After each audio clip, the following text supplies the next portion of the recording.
podcast is part of the Sports Social Podcast Network.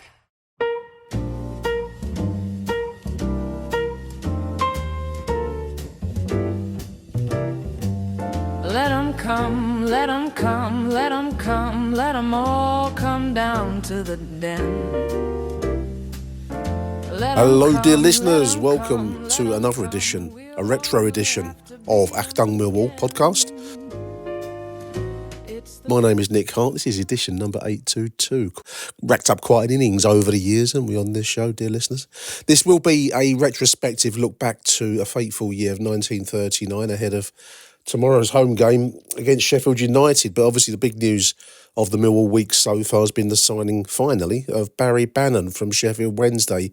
Lots and lots of coverage online. I posted on my X account a very nice account by Gabe Sutton of Not the Top 20 podcast. He did a little pen piece of Barry Bannon. I'll read it, actually, listeners. It's attracted a couple of comments back from Wednesday fans. So the headline here is Barry Bannon, Sheffield Wednesday to Millwall on a permanent deal.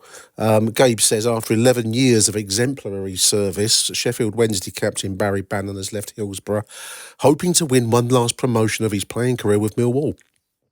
Bannon has demonstrated incredible loyalty in the Steel City, that which has been rarely seen in modern football, sticking with the club through extremely difficult times. They're obviously going through administration at the moment, as well as steering them back into the Championship. His dedication, passion and leadership never wavering. These are qualities his new employers, Millwall, will admire as the Lions add a Championship veteran to a talented 27-man squad, of which 15 players are under 25. So he brings in experience and leadership, is Gabe's point there. He continues, not only will Bannon set a great example off the pitch, joining lieutenants like Jake Cooper in running the dressing room, he'll also lead by example on it, demonstrating a fantastic passing range. He has a graceful touch, infused with an urgency to get things moving. Then, this is the bit that's attracted some comment online, listeners. Gabe says, can the 36-year-old play 90 minutes every game? Gabe says, well, no, not effectively. He'll need to be used sparingly and someone else might have to do his running. However, he'll bring a new dynamic to the South Bermondsey outfit, who have creative number 10s, excellent 1v1 specialists out wide, and a potential goal scorer in Mihailo Ivanovic. But they didn't have a playmaker to bring it all together. That may explain why the Lions have won only twice with a possession majority this season. Gabe is into stats, listeners. One of those coming against beleaguered Sheffield Wednesday. So Bannon could be a useful tool in unlocking these low blocks. Great term, low block defensive football to old gits like me. A similar role to Paul Gallagher potentially for Alex Neil's Preston North End side. He wouldn't play in the Premier League if Millwall went up, but they'll cross that London Bridge if, as and when they come to it. A great bit of business is Gabe's assessment. Now, I can't say to you, dear listeners, that I was hugely excited by the signing of Barry Bannon, but I read, as I've said, I think on previous shows, I read a lot of opinions and views from voices whom I respect and will listen to, and they do seem very, very excited indeed. So, I'm hoping for the very best out of this. But Gabe's comment about him not being up to a 90-minute game on a regular basis did attract some comment from Sheffield Wednesday fans, where he's extremely highly thought of. You'll all have seen the YouTube footage of him saying goodbye to Wednesday last week.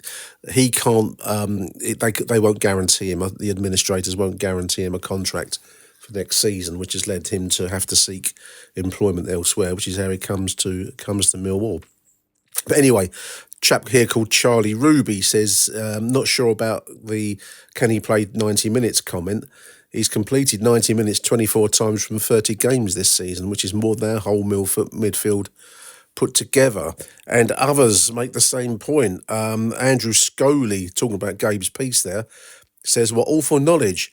Can he play 90 minutes? Of course he can. What do you think he's been doing all season? They're obviously, on the skint side of the railway tracks up there, so he's been having to probably do more of that than he might have expected. I don't know. It's going to be interesting to see how Alex Neil uses him. Will he start tomorrow? I would think he would do, listeners, wouldn't you? He's coming straight in as a plug and play, isn't he? And he's certainly been around the track many, many times. And did I see somewhere a statistic? Not that this is a stats show, that he's amongst the top chance creators in the Championship. So I would think he would start. I'm going to expect Macaulay to be the standout. I don't know. We'll see.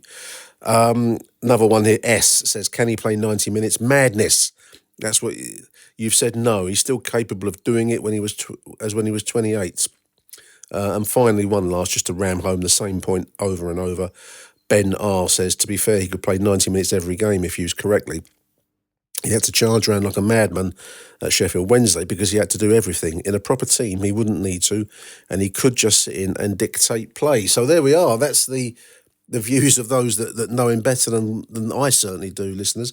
We'll see, won't we? Tomorrow is going to be another big game. We had a big game last weekend versus Charlton, which finished up as in the end, a decisive win for the Lions over a team that are having a moral collapse.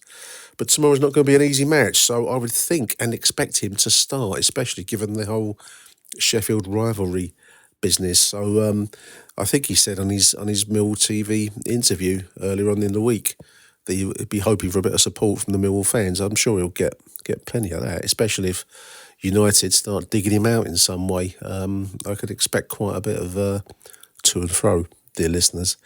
And on another matter, while we're talking about the current good times and good vibes with a Z at the Den, there's a great article on the iPaper by Daniel Story. I've posted it on my X account, listeners, behind a paywall, unfortunately. But do have a look if you get a chance. Talking about the Millwall way being a glorious way. Have you ever read such, effusive comments?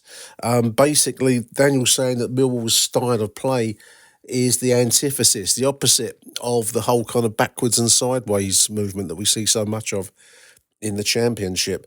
So do have a look at it. It's on the iPaper. They must have put it back behind the paywall now. Anyway, he says the Millwall way is glorious. That's not the West Ham way, listeners. This is the Millwall way, which is get the ball forwards, hit on the break fast. They've got some quotes from a charlatan in there by the name of Achtung, So my point being basically that some of the football we've been playing this season is amongst the very best that I've seen. And I make that point because I love fast-paced passing movements that are direct and aren't fanning around with the ball, which is Daniel's thing. In defence, backwards and forwards, as the phrase has it. So yeah, do check that out on the iPaper. But there was another one I saw on BBC London again. The good times at the Den being here, and it's great to see it. And I'm going to have a quick look through some of the comments before I go to our retro section, listeners. Some of the comments on YouTube and on Spotify. This is a comment made by Sean Campbell, talking about the return of Harry.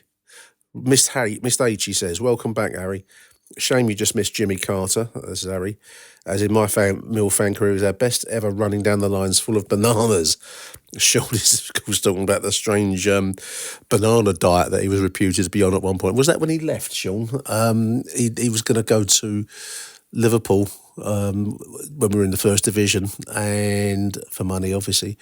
And he said he was on a banana diet and couldn't get out of the toilet or something like that. It was some mad kind of Millwall story. Basically, he wanted to be transferred. Anyway, yeah, but big shout out there to Sean Campbell. Let's have a look now at Mark Cleary. Mark says this is in relation to the 8-2-1. That's the Charlton game.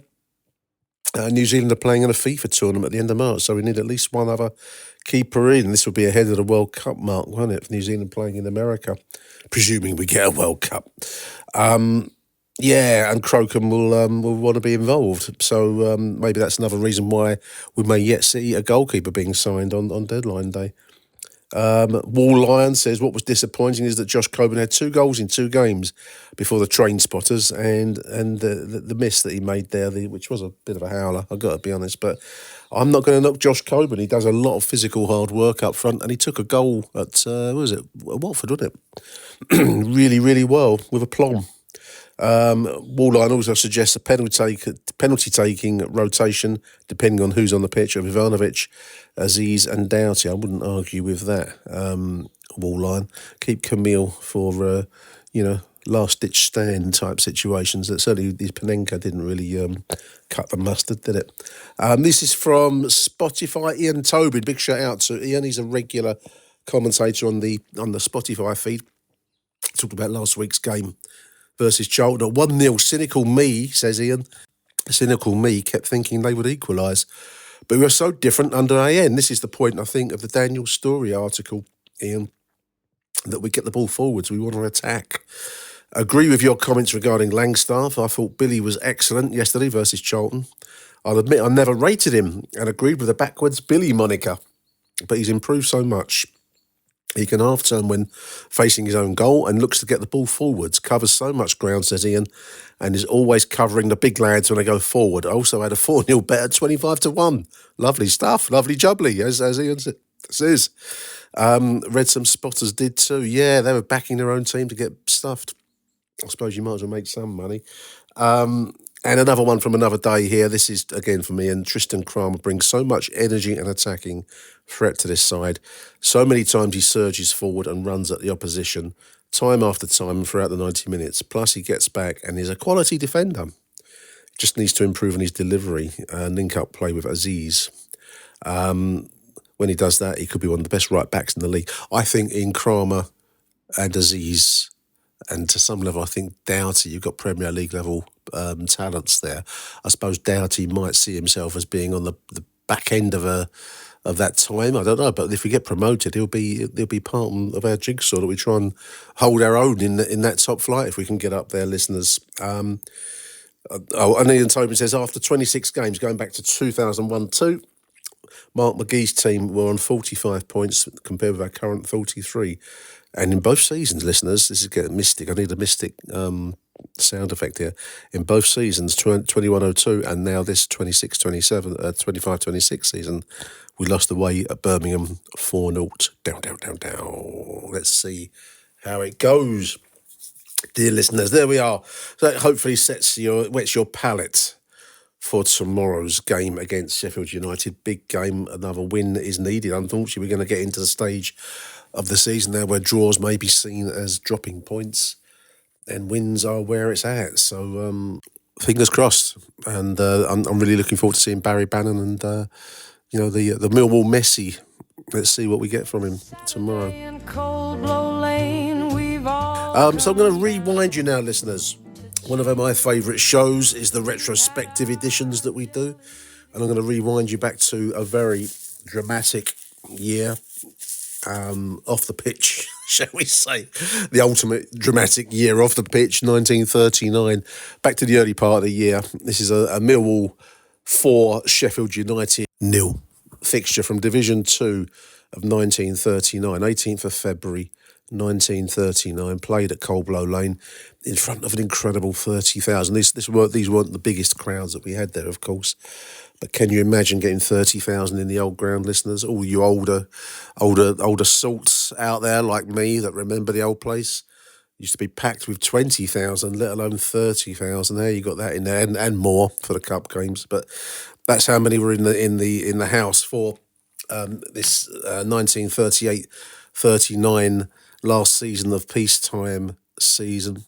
It was a 4-0 win for the Lions. Goals in the 13th minute from Don Barker, a second on 17 from Jimmy Richardson, and then late in the game from Fred Fisher on 82 minutes for 3-0 and 4-0 on the stroke of full time. Again by Jimmy Fisher. Some great names in this side, listeners. This was a season of consolidation in the second division, and we'd been promoted as champions the previous campaign, and we were looking to really build a stadium that was capable of handling the higher crowds of the top flight. This was a platform season, I suppose you'd call it in modern football. Let's have a quick look at the Millwall History website here. I think we finished in 13th position. 13th position indeed. 12 wins, 6 draws, 3 losses at home. And as ever with Millwall, not such a great away record. 2 wins, 8 draws and 11 losses away from home. 42 points. We would finish in 13th spot. And with every intention of building for a push for, in the 1939-40 season, for promotion. That was the target. We'd built a new stand. Older fans will remember the old seats along the side. There was previously a bigger stand there, which unfortunately burned down in the wartime. Strangely, not as a result of a German Luftwaffe bomb. There was a bomb that hit the ground on the other side, over by where the old clock tower. There was a clock on the angle where the railway line ran past the angle of the halfway line and the Alderton Road end.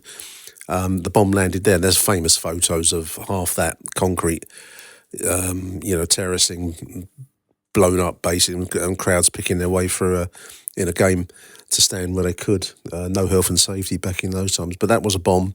But the actual wooden stand, as they were built back then, burned down thanks to a discarded cigarette in very Millwall style. So Adolf didn't actually get his hands on our stand, but that was probably Arthur throwing away his fag into a load of rubbish underneath the stand. Similar kind of thing, I suppose, to the King's Cross disaster a few years ago, the underground, where rubbish had been allowed to build up in the gaps and angles underneath the escalator there at the underground station, and in Millwall's case, underneath the angles of the stand, and that caught fire. And that was the end of our first division capable seating. So the war really decimated our club. We would finish in 13th position, but this was a good win in February of that year. I do have a match report. This is from the Sunday Pictorial, which is the Sunday Mirror, 19th of February 1939. Millwall Masters, they slam in 4. Millwall 4, Sheffield United 0. A brilliant display by Millwall kept 30,000 fans roaring at the Den yesterday, and there'll be a sound reason for sore throats around New Cross Way today. Millwall masters in every phase of the game. Sheffield cannot hold their midweek game as an alibi. They were outplayed by a vastly superior team. Lee and Chiverton were outstanding in a concrete defence, whilst the home at middle line gave the visitors an object lesson in constructive play. There was no comparison between the respective forward lines. Mill were faster, cleverer and more deadly in all their movements. They went through the Sheffield defence like water through a sieve. I might use that one. I like that. Never think of that one. Fisher and Smith were irrepressible wingers. Smith's 2 second-half goals provided an adequate example of splendid shooting powers.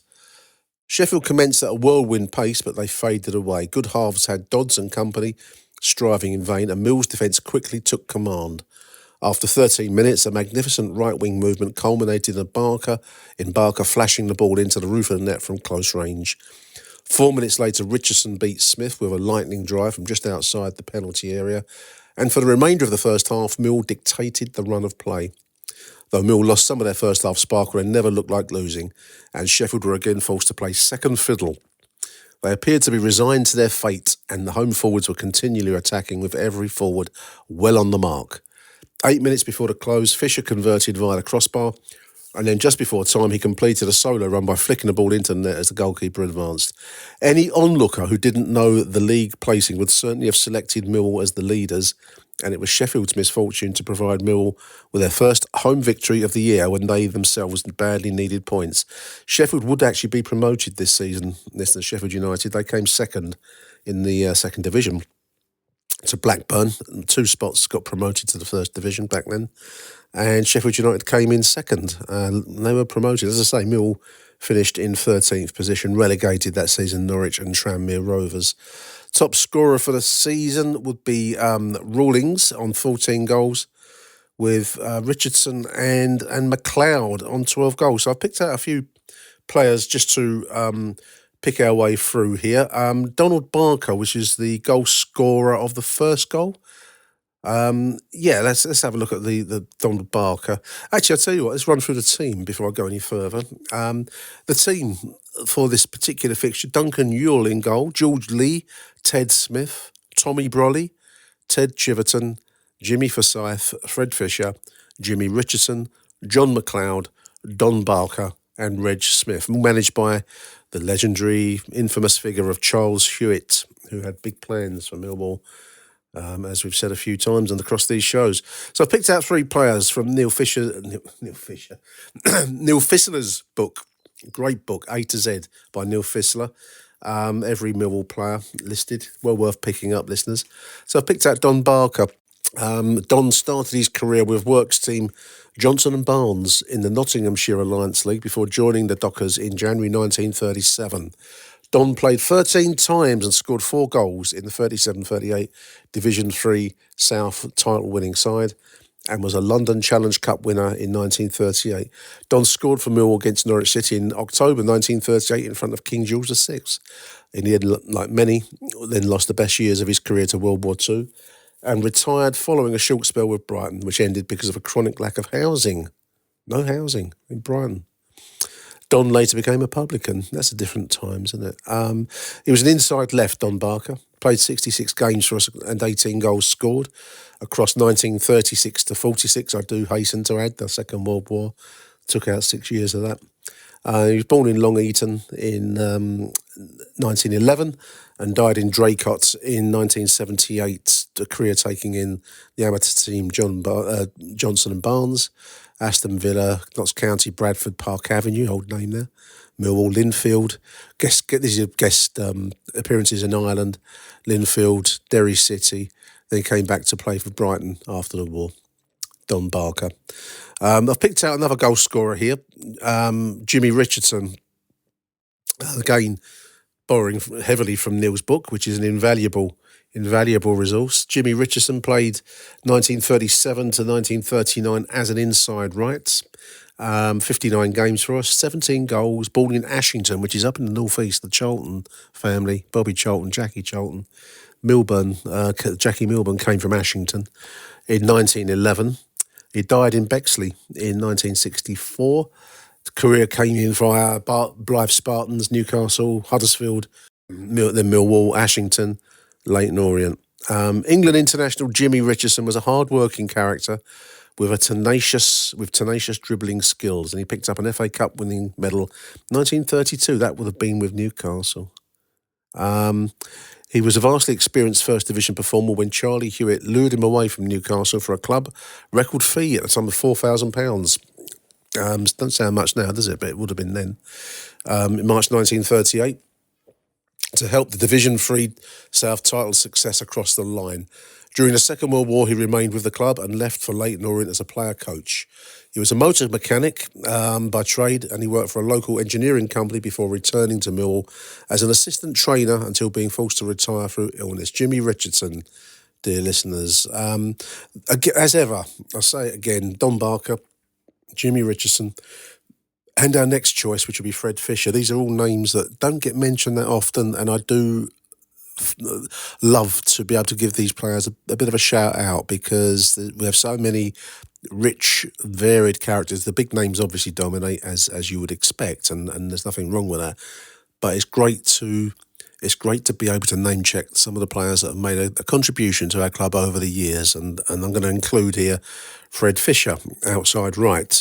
Played just 13 games for us, but he did score twice in this particular fixture, hence my including him. But comparatively minor, character in the drama of Millwall. 13 games played, 1938 to 39. I'm going to guess the war stunted his progress again. 6 goals scored. Born in Barnsley. He was actually killed in action over France in the Second World War. There's a stark contrast with the modern game.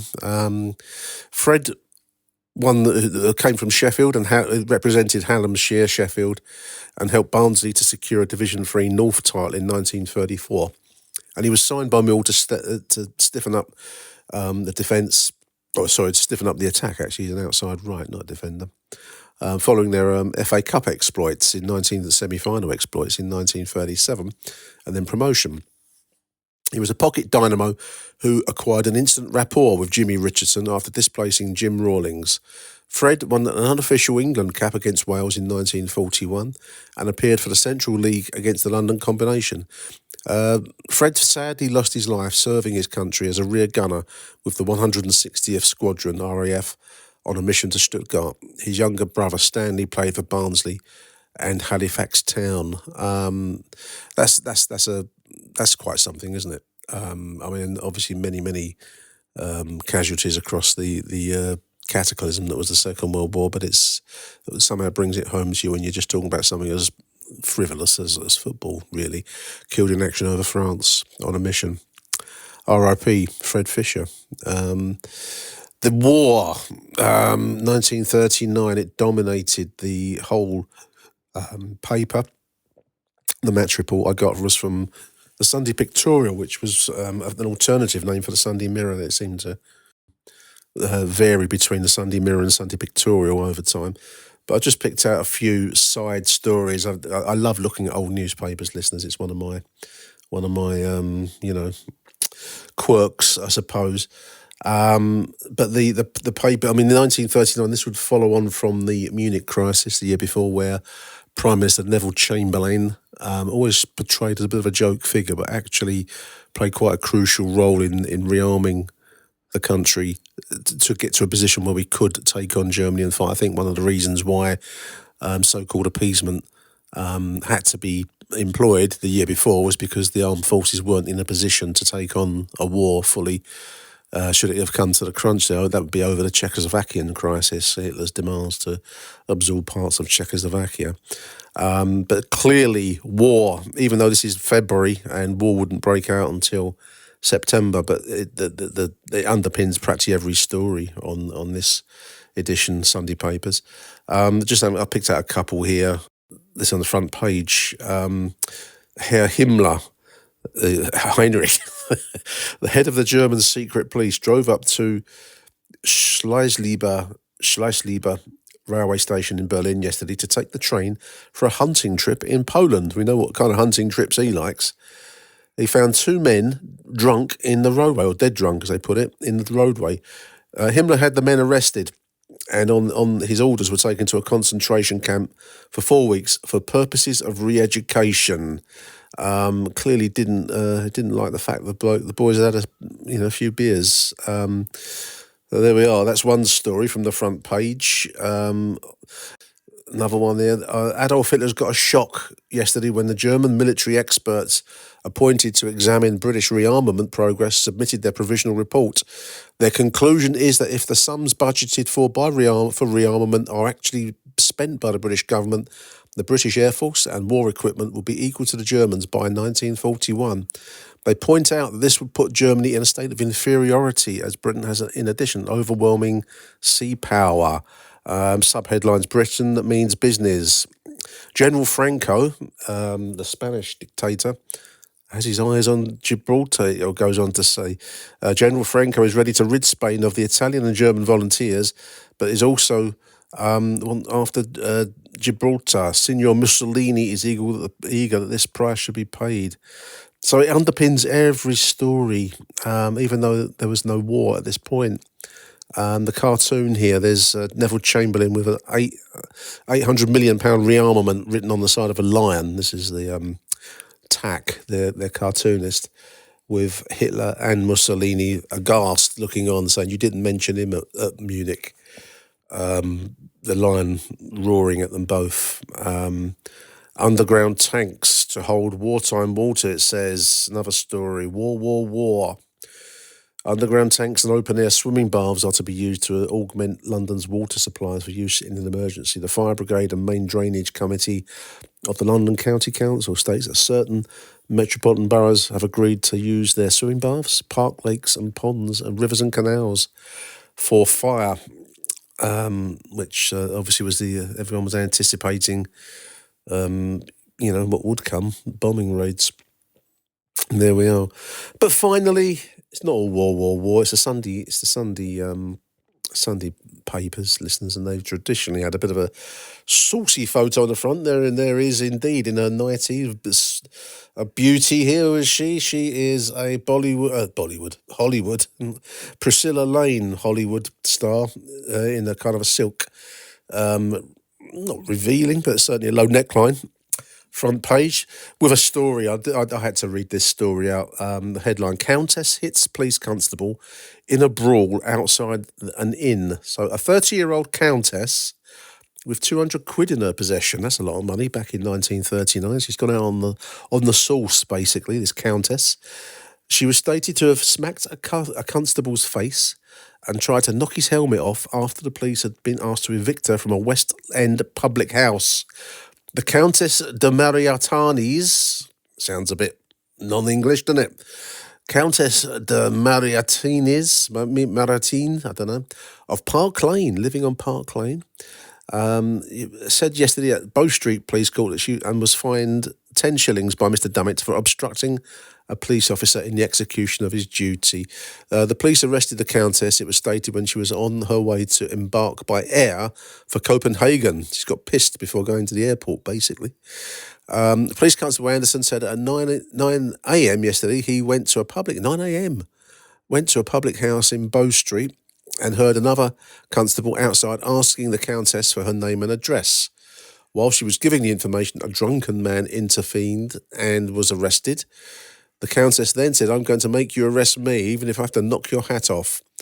A crowd of Covent Garden porters collected and she tried to knock his helmet off.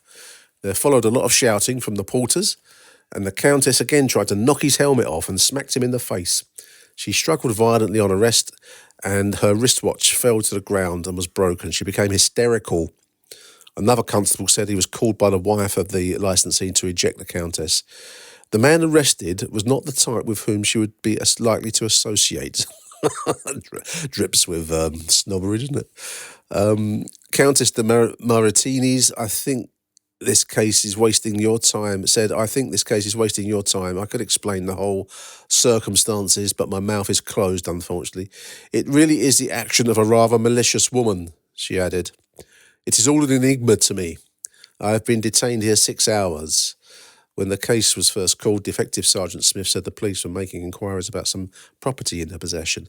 Sounds like there's a bloke seeing two women, listeners. That's my take on it. She got fined 10 shillings. The magistrate said, "I don't know anything of these other circumstances, and neither do I wish to."